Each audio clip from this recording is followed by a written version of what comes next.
perkenalkan, nama aku Zawata Mahfurazuri, aku utusan dari Provinsi Aceh. Ya, tadi udah main gladi bersih. Badan Pembinaan Ideologi Pancasila (BPIP) mengunggah momen anggota Paskibraka yang melakukan gladi bersih upacara peringatan HUT ke-79 di Ibu Kota Nusantara IKN Kalimantan Timur pada Rabu 14 Agustus 2024. Dalam unggahan di akun Instagram @bpipri, terlihat para anggota Paskibraka memakai pakaian dinas upacara atau PDU. Beberapa paskibraka perempuan juga terlihat mengenakan jilbab hitam. Bahkan salah satu paskibraka asal Aceh, Zawata Mahfurazuri, yang sebelumnya saat pengukuhan tak mengenakan jilbab, kini telah berhijab.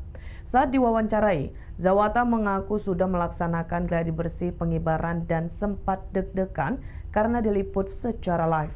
Penampilan mereka itu berbeda saat hari pengukuhan Paskibraka oleh Presiden Jokowi di Istana Negara IKN pada Selasa 13 Agustus kemarin.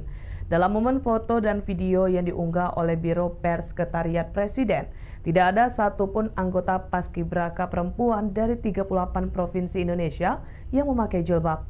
Hal itu pun menjadi polemik belakangan lantaran diduga 15 Paskibraka 2024 perempuan beragama Islam diwajibkan mencopot jilbab. Download Tribun X sekarang, menghadirkan lokal menjadi Indonesia.